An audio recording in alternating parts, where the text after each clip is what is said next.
అదరగొట్టే కారం రంగు రుచి ఆచి కారం పొడి. అమెరికా డ్రీమ్ చెల్లాచెదరైందా? ఇప్పుడు నడుస్తున్నటువంటి పరిణామాలు భారతీయ విద్యార్థులకి అవకాశాలని పోగొట్టే విధంగా నడుస్తున్నాయా? అలానే తెలుగు రాష్ట్రాల్లో జరుగుతున్నటువంటి అభివృద్ధి కార్యక్రమాలు భవిష్యత్తుకి ఎంతవరకు బాటలు వేస్తాయి? ఈ అంశాలపైన విశ్లేషణ చూద్దాం. మనతో పాటు నాట్స్ చైర్మన్ ప్రశాంత్ పిన్నంనేని గారు ఉన్నారు. అలానే ఆయన ఐటీ, రియల్ ఎస్టేట్ రంగాల్లో అమెరికాలో విశేషంగా కృషి చేస్తున్నటువంటి వ్యక్తి. ప్రశాంత్ గారు నమస్తే. నమస్కారం. ఇప్పుడు చాలా మందిలో ఉన్నటువంటి ఒక భయం, డాలర్ డ్రీమ్స్ అని చెప్పి సినిమాలు కూడా చూసాం మనం. సో డాలర్ డ్రీమ్స్ చెల్లాచెదరైపోయింది, అమెరికా డ్రీమ్ అనేది పోయింది, ఇట్లాంటి భయాలన్నీ వస్తున్నాయి. మీడియాలో రోజుకు ఒక వార్త వస్తుంది, అక్కడ జరుగుతుందా, ఇక్కడ హడావుడి చేస్తున్నారో తెలియట్లేదు. అమెరికా రావద్దని చెప్పేవాళ్ళు కూడా ఎక్కువైపోయారు. ఏంటి ఈ కన్ఫ్యూజన్స్ అన్నిటికీ అమెరికాలో ఉండి కీలకమైనటువంటి ఐటీ సెక్టార్లో, రియల్ ఎస్టేట్లో మీరు కృషి చేస్తున్నారు. At the same time NATS ద్వారా తెలుగు సమాజానికి సేవ చేస్తున్నారు. ఏం చెప్తారు మీరు? అంటే ఇవాళ అమెరికా చూస్తే అండి, ఎకానమీ అంత గ్రేట్గా లేదండి. ప్లస్ ట్రంప్ ఆయన వచ్చిన తర్వాత కొత్త రెగ్యులేషన్స్ వస్తున్నాయి. సో మనము అమెరికా రావాలా వద్దా అన్నది బేస్డ్ ఆన్ మన సిచ్యువేషన్ ఏంటి, రెగ్యులేషన్స్ ఎలా ఉన్నాయి, పర్పస్ ఏంటి, ఈ యాంగిల్లో చూసుకొని ఆలోచించుకొని వెళ్ళాలి. ఇది వరకు అనుకోండి అంతా వాజ్ గోయింగ్ వెరీ వెల్, అప్పుడు పెద్ద ప్రాబ్లం లేదండి. ఇప్పుడు మాత్రం కేర్ఫుల్గా వెళ్ళాలి. ఎందుకంటే ఇప్పుడు ఫర్ ఎగ్జాంపుల్ స్టూడెంట్స్ తీసుకున్నారు అనుకోండి, స్టూడెంట్స్ ఇక్కడ లోన్ తీసుకుని వెళ్ళారు అనుకోండి, వర్స్ట్ కేసు 2 years అయిపోయిన తర్వాత జాబ్ రాకపోతే వెనక్కి వచ్చి మళ్ళీ మనం లోన్ క్లియర్ చేయగలమా లేదా, ఇట్లాంటి అనాలిసిస్ చేసుకుంటూ వెళ్ళాలి. అందుకే why we're going, what is our financial situation, how the regulations are going to impact us, ఇవన్నీ చూసుకుని వెళ్ళాలి. ఇప్పుడు ఎవరన్నా జాబ్ మీద వస్తున్నారు అనుకోండి, 100% అక్కడ జాబ్ రెడీగా క్లయింట్ దగ్గర ఉందా లేదా, జాబ్ రాకపోతే ఏంటి, అక్కడ బెంచ్ మీద ఉంటే కనుక ఇప్పుడున్న రెగ్యులేషన్స్ వల్ల వాళ్ళకి ఏం ఇబ్బందులు అవుతూ ఉంటాయి. నెక్స్ట్ డిపెండెన్స్ని తీసుకురావటం కుదురుతుందా, లాంగ్ టర్మ్ ఉండాలి అనుకుంటే గ్రీన్ కార్డ్ ఏంటి, ఎన్ని రోజులు పడుతుంది, ఇట్లాంటివన్నీ every organisation is doing lot of webinars, అటార్నీస్ని తీసుకొచ్చి అట్లా ఒకసారి ఇదివరకు ఉన్నంత బ్రైటర్గా అయితే లేదండి, ఫ్రీగా కూడా లేదు. ఫ్రీగా కూడా లేదు. కానీ ఒక డౌట్ ఏంటంటే, ఇప్పుడు ఇక్కడ గవర్నమెంట్సే స్పాన్సర్షిప్స్ చేస్తున్నాయి, ప్రత్యేకంగా విదేశీ విద్యా పథకాలు ఇస్తుంటే వెళ్ళి చదువుకోవాలనే ఆశ కూడా బాగా పెరిగింది.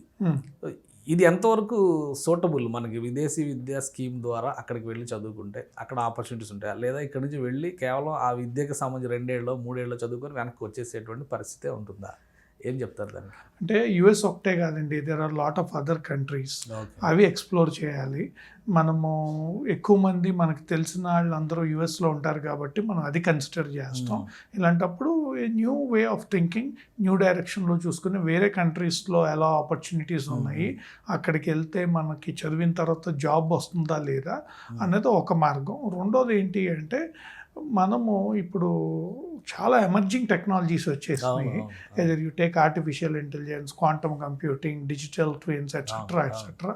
ఇట్లా మనకి ఏదన్నా ప్యాషన్ ఉన్న టెక్నాలజీ ఉంటే ఇక్కడ కన్నా బెటర్ కోర్స్ కరికులము, అడ్వాన్స్డ్గా ఉండే కంట్రీలోకి వెళ్ళి మాస్టర్స్ చేసుకుని వస్తే ఇక్కడ కూడా చాలా ఆపర్చునిటీస్ ఉన్నాయి.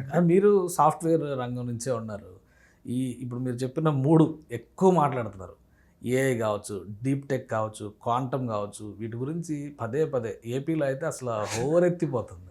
ఏంటి వస్తే ఉద్యోగాలు వస్తాయా పోతాయా? అంటే ఒక్కొక్క దాని గురించి మాట్లాడదాం అండి. ఇప్పుడు ఏఐ ఉందనుకోండి, artificial intelligence is the future, there is no doubt about it. ఇప్పుడు మనం ఫస్ట్ స్టేజ్లో ఉన్నాము. ఫస్ట్ స్టేజ్ ఏంటి అంటే ఇంక్రీజింగ్ ద ప్రొడక్టివిటీ. మనకి రెపిటేటివ్ టాస్క్స్ అన్నీ కూడా మోర్ ఎఫిషియెంట్గా చేయడానికి ఏఐ వాడుతున్నారు.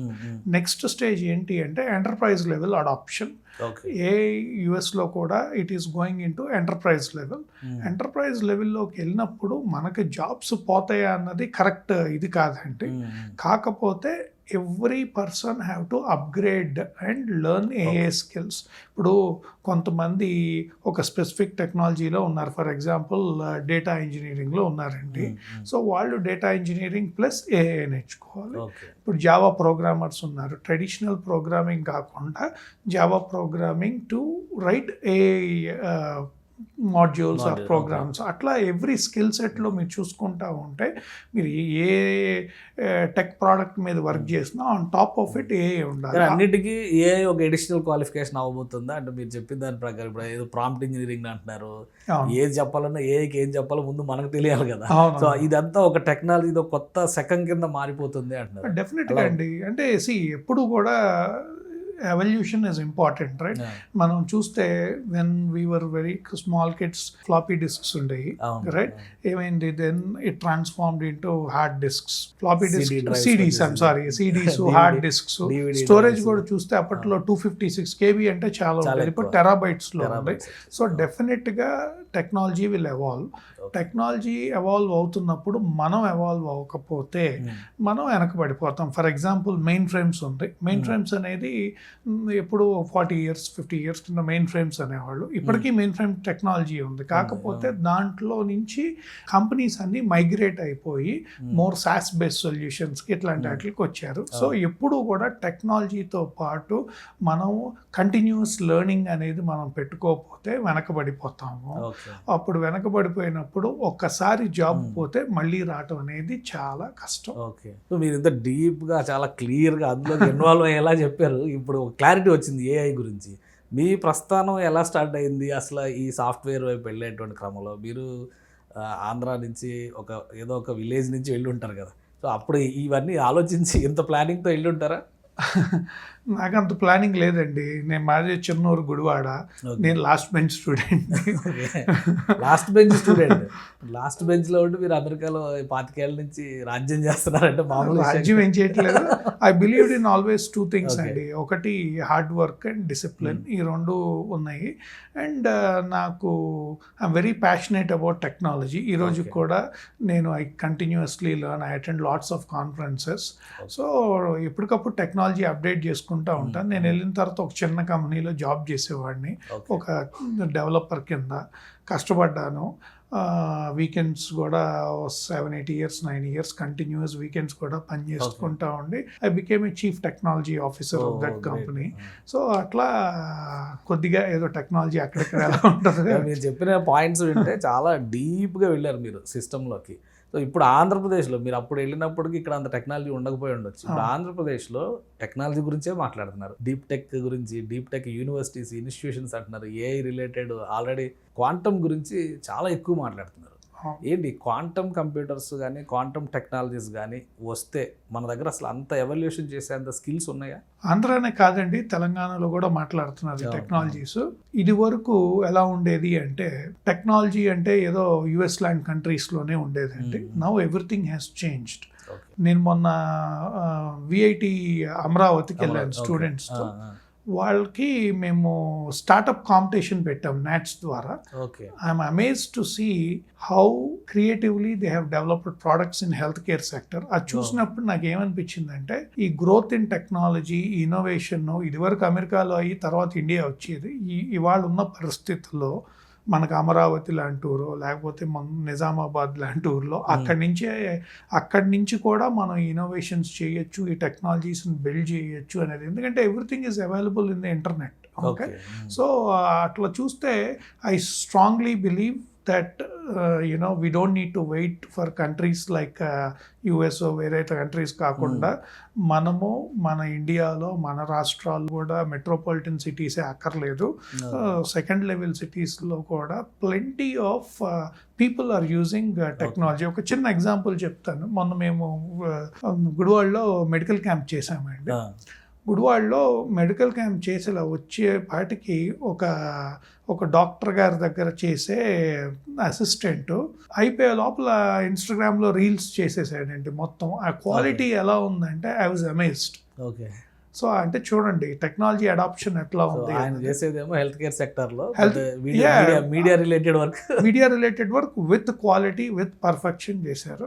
సో అట్లా చూసుకుంటూ ఉంటే technology adoption has increased. Okay, ఇది క్వాంటమ్ కంప్యూటింగ్ అవ్వండి, ఏఐ అవ్వండి, digital twins or whatever it is going to innovate more faster in countries like India. Okay. That is my strong so belief. రెండు విషయాలు ఇక్కడ మనకి ఎక్కువ కనిపిస్తుంది. మన ఆల్రెడీ సదరన్ స్టేట్స్ అన్ని టెక్నాలజీ విషయంలో పోటీ పడుతూ ఉన్నాయి. అక్కడ తమిళనాడుని చూస్తే ఆంధ్రప్రదేశ్, తెలంగాణ, కర్ణాటక, మహారాష్ట్ర అటు గుజరాత్ వరకు ఆ స్ట్రెచ్ అంతా ఫుల్ పోటీలో ఉంటాయి.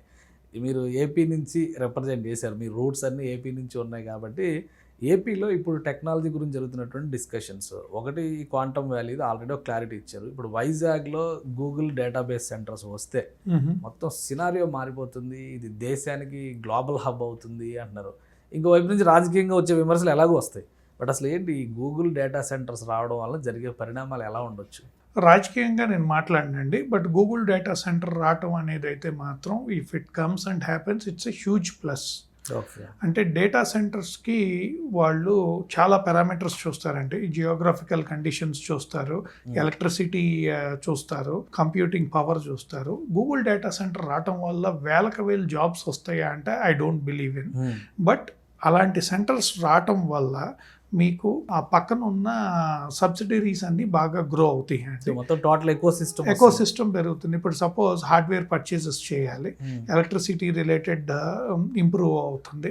అదే కాకుండా lot of people will travel. ఇప్పుడు డేటా సెంటర్ విజిట్స్ కానీ లేకపోతే ఇవన్నీ కూడా ఇంప్రూవ్ అవుతాయి. ఇంటర్నెట్ మీకు స్పీడ్ పెరుగుతుంది, ఎందుకంటే డేటా సెంటర్స్ ఎప్పుడు కూడా they do not rely on one service provider, multiple service providers మీద రిలై అవుతూ ఉంటాయి. దెన్ ఇదే కాకుండా అదర్ ఆపర్చునిటీస్ ఎక్స్ప్లోర్ చేసుకుంటే ఇప్పుడు ఆ సిస్టమ్స్ అన్నిటినీ ఏదన్నా మెయింటెనెన్స్ చేయాలన్నా లేకపోతే అప్గ్రేడ్స్ చేయాలన్నా ఇట్లాంటి there are plenty of opportunities. So Google data centre coming to Vizag నేనైతే that is a huge milestone కింద చూస్తానండి. సో ఇప్పుడు అమెరికా డ్రీమ్ అనేది పక్కన పెట్టేసి చూస్తే మన దేశంలో ఉన్న ఆపర్చునిటీస్ కానీ, మన దేశంలో ఉన్నటువంటి యంగర్ జనరేషన్స్కి వస్తున్నటువంటి అవకాశాలు కానీ, అమెరికాతో కానీ పాశ్చాత్య దేశాలతో పోల్చి చూస్తే ఇప్పుడు ఎలా ఉన్నాయి? మీ అంచనా ఏంటి? ఈ ఏదో 2047 విజన్ అని చెప్పని పెద్ద ప్లాన్తో వెళ్తున్నారు మన రాష్ట్రాలు, కేంద్ర ప్రభుత్వం కూడా. మీరు ఎలా చూస్తారు దీన్ని? అంటే ఇక్కడ వాళ్ళు అమెరికా వెళ్ళడం అనేది ఒక డ్రీము, బట్ అమెరికా నుంచి చూసేవాళ్ళు ఇక్కడ జరుగుతున్నటువంటి డెవలప్మెంట్ని. ఇక్కడ నుంచి అమెరికా వెళ్ళటం అయితే మనం డెఫినెట్గా రీథింక్ చేసుకోవాలండి. ఇప్పుడున్న కరెంట్ కండిషన్స్లో మేబీ 2 years తర్వాత గవర్నమెంట్ మారి ఏమన్నా రిలాక్స్ అవుతుందేమో. అక్కడ కూడా మనకు ప్రాబ్లం ఉందండి, అక్కడ కూడా హ్యూజ్ టాలెంట్ షార్టేజ్ ఉంది ఇక్కడ కూడా. సో అక్కడ వాళ్ళు ఇక్కడ ఎలా చూస్తున్నారు అంటే నేనైతే చాలా పాజిటివ్గా చూస్తున్నానండి. ఎందుకు అంటే beyond boundaries is what I'm seeing right now. Okay, నేను చిన్నప్పుడు యుఎస్ ఒక కంట్రీనే అంత టెక్నాలజీ అంతా ఫస్ట్ అక్కడికే వస్తుంది. అసలు ఆ బ్యారియర్స్ అన్ని బ్రేక్ అయిపోయినాయి. అది ఇండియానే కాదండి, anywhere in the world. So ఇవాళ ఎలా అయిపోయింది అంటే ఆపర్చునిటీస్ ఎక్కువ ఉన్నాయి, కాంపిటేటివ్గా ఉంది. And if you are investing your time properly, investing and analysing the trends, చాలా ఆపర్చునిటీస్ ఉన్నాయండి. సో అమెరికా డ్రీమ్, ఇక్కడేమో అమరావతి డ్రీమ్ అని ఒకటి చెప్తున్నారు ఈ మధ్య. ఈ రెండింటిని కంపేర్ చేస్తే మీరేం చెప్తారు? అమెరికా డ్రీమ్ ఇప్పుడున్న పరిస్థితుల్లో అయితే కళలు కంటానికి బాగుంది, ఆ కళలు నిజం అవడానికి కఠినమైన పరిస్థితులు ఉన్నాయి అక్కడ. అమరావతి డ్రీమో లేకపోతే మన తెలంగాణ ఫ్యూచర్ సిటీ డ్రీమ్ అయితే మాత్రం 2 స్టేట్స్లో కూడా హోల్ హార్టెడ్గా I really want to see that vision to come into a reality. Okay. So ఇంకొకటి, అమెరికాలో చాలా వరకు ఇండియన్ కమ్యూనిటీని టార్గెట్ చేసేస్తున్నారు అనే ప్రచారం బాగా ఎక్కువ జరుగుతుంది ఇక్కడ మీడియాలో. మీరేం చెప్తారు? అక్కడ జరుగుతున్న పరిణామాలు, రాజకీయాలు వీటితో సంబంధం లేకుండా చూస్తే నిజంగా కమ్యూనిటీ బేస్డ్ వైలెన్స్ కానీ లేదా వాళ్ళని టార్గెట్ చేయడం కానీ ఇబ్బంది పెట్టే పరిస్థితులు ఏమైనా ఉన్నాయా? ఈ రాత్రి వీసాలు తీస్తున్నారు, కావాలని ఇండియన్స్ కోసం చేస్తున్నారు. H1B వీసాలు తగ్గిస్తున్నారు, కావాలని ఇండియన్స్ కోసం. ఇదే చెప్తున్నారు ఇక్కడ మీడియాలో. నిజానికి ఏంటి అసలు ఏం జరుగుతుంది? అంటే టార్గెట్ బేస్డ్ అనేది ఐ డోంట్ థింక్, నా పర్సనల్గా ఐ వుడ్ నాట్ అగ్రీ అండి. ఓకే. రెగ్యులేషన్స్ వల్ల ఇండియన్స్ ఇంపాక్ట్ అయ్యారా? Yes, the answer is yes. First regulations గురించి మాట్లాడుతున్నాను. లోకల్గా అయితే సేఫ్ అండి, అంత మన ఇండియన్స్ టార్గెట్ చేసే ఇన్సిడెంట్స్ వెరీ బేర్ మినిమల్. కాకపోతే మన ఇండియన్ పాపులేషన్ లేకపోతే మన తెలుగు పాపులేషన్ ఎక్కువ మంది వచ్చారు లాస్ట్ 6 years to 10 years. మనము డాలస్లో డాలస్ లాంటి ఊర్లో ఉంటున్నప్పుడు మనము we have to adapt to that US culture. Okay, Dallas అవనివ్వండి, రోమన్ లాగా. సో అదొక్కటి కొద్దిగా స్ట్రాంగ్ మెసేజ్ ఏంటి అంటే మనం వేరే కంట్రీలో ఉంటున్నాము, we have to adapt to their culture, we need to know what to do what not to do. అవి కొద్దిగా ఎక్కడికక్కడ లీడర్స్ బాగా ఎడ్యుకేట్ చేస్తున్నారు. ఓకే, సో మొన్న నేను డాలస్లో ఒక గ్రూప్ ఆఫ్ లీడర్స్ ఓపెన్గానే చెప్పారు, దీస్ ఆర్ ద థింగ్స్ మీరు చేయకూడదు అనేది. అట్లాంటివి ఏమన్నా చేస్తే నాకు పర్సనల్గా నా కన్సర్న్ ఏంటి అంటే ఏదన్నా మనము ఇప్పుడు మన పెద్ద హీరోలు వచ్చినప్పుడు పర్మిషన్స్ తీసుకోకుండా చేసో, ర్యాలీస్ చేసో, లేకపోతే ఎయిర్పోర్ట్లో గోల్ చేసో, ఏదన్నా ట్రిగర్ అయ్యి జరగరాని ఇన్సిడెంట్ మనల్ని టార్గెట్ పెట్టి చేస్తారేమో అన్న భయం ఎప్పుడూ ఉంటుంది.